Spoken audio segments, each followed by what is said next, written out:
Российские фигуристки восхитили на Гран-при в Канаде. Не помешало даже опоздание на арену. Валиева в первом же прокате на взрослом Гран-при едва не побила мировой рекорд. Российские фигуристки при подготовке к этапу Гран-при в Канаде, видимо, руководствовались принципом «чем сложнее, тем лучше». Из-за задержки с получением виз Камила Валиева, Елизавета Туктамышева и Алена Косторная отправились в Ванкувер буквально в последний момент, а необходимость проходить обязательный карантин вынудила их пропустить тренировку. Вдобавок ко всем неприятностям еще и автобус с участницами второй разминки прибыл на стадион с опозданием.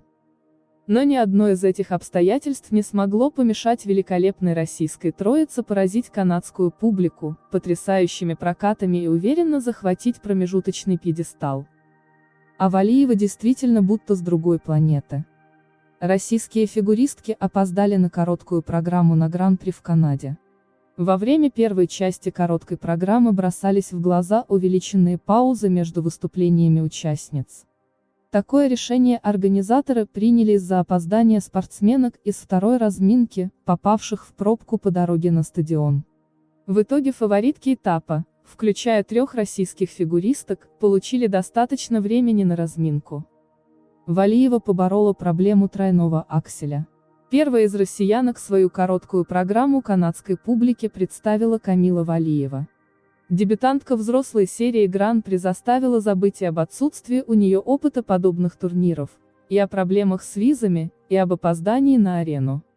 Катание Камилы под музыку Кирилла Рихтера выглядело еще более трогательным и проникновенным, чем в Финляндии. Особенно радует, что Валиевой наконец удалось исполнить тройной аксель, хотя еще на 6-минутной разминке этот элемент у нее не получился. Тройной флип и каскад тройной лупс, тройной тулуп тоже были сделаны чисто и на хорошие надбавки.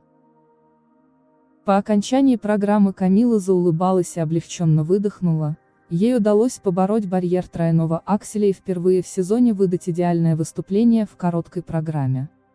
В Kiss and Cry Этери Тутберидзе и Даниил Глейхенгаус выглядели удовлетворенными, хотя сильных эмоций по традиции не показывали.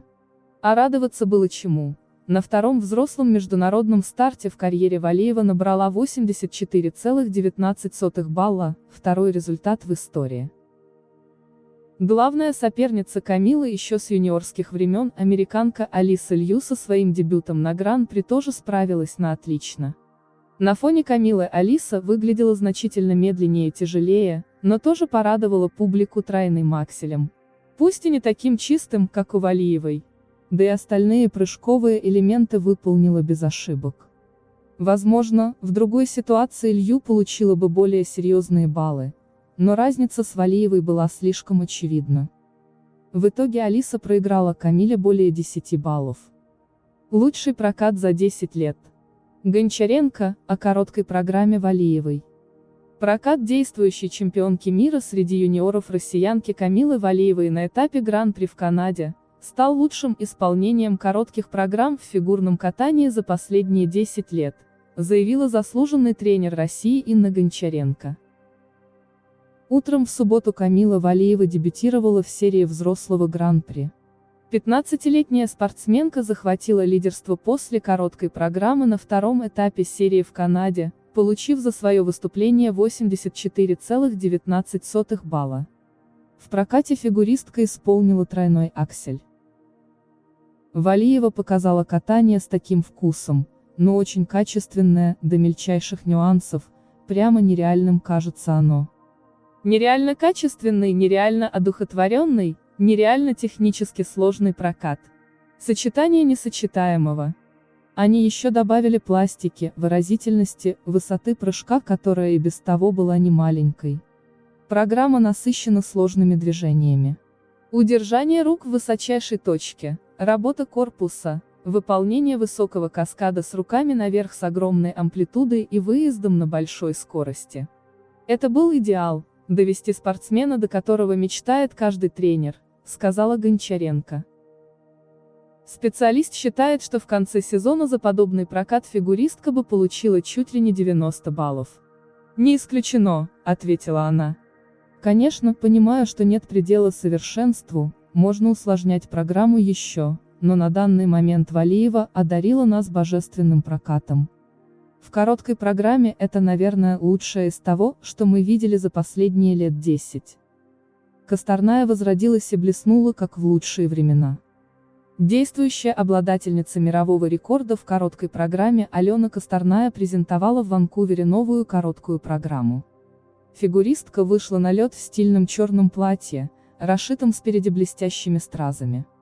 Удивительно, но в новой постановке Алена будто преобразилась и вернулась на 2 сезона назад. Роскошный тройной аксель в начале программы помог Косторной поймать кураж, и в конце она уже отрывалась по полной, под вокал Лайза Минелли «Нью-Йорк, Нью-Йорк». Судьи оценили прокат Алены 75,58 балла, что аж на 10 баллов ниже ее мирового рекорда. Но с этой программой у нее определенно есть шансы приблизиться к своим лучшим показателям. Гончаренко. Фигуристка Алена Косторная похудела и сделала большой шаг вперед. Чемпионка Европы 2020 года по фигурному катанию россиянка Алена Косторная сбавила в весе за короткий промежуток времени, и сделала таким образом серьезный шаг вперед в своем развитии, заявила заслуженный тренер России Инна Гончаренко. Алена похудела, соответственно, она стала легче выглядеть. Видно, что за короткий промежуток времени она подсушилась, стала резче и выше подниматься в прыжок. Эта программа, безусловно, лучше предыдущей. И костюм ей больше идет, и музыка, мне кажется, что ей самой и катать ее легче в плане выразительности. Конечно, очень хороший прокат у нее случился, но когда у тебя такие сильные соперники, которые выигрывают за счет маленьких нюансов практически во всем, то можно говорить о том, что Косторной пока не хватает вкатанности. Но далее она будет увереннее в своих программах, но она в Канаде уже сделала серьезный шаг вперед, сказала Гончаренко. Косторная впервые в этом сезоне исполнила тройной аксель на соревнованиях. Аксель в порядке, судьи поставили лишь недокрут в четверть. В остальном все у нее весьма хорошо, добавила специалист. Туктамышева подтвердила блестящую форму. Закрывавшая короткую программу Елизавета Туктамышева решила не отставать от коллег по сборной и тоже выдала близкий к идеалу тройной аксель. В целом чемпионка мира, 2015 подтвердила, что находится в блестящей форме. Ей удалось заворожить зрителей магией своего танго Oblivion и второй раз кряду преодолеть отметку 80 баллов в короткой программе. Интересно, что все 3 российские фигуристки свои высочайшие баллы встречали спокойно, согласно кивая и о чем-то тихо переговариваясь с тренерами. Уже завтра им предстоит выступить с произвольными программами и побороться за первый в этом сезоне чисто российский пьедестал этапа Гран-при.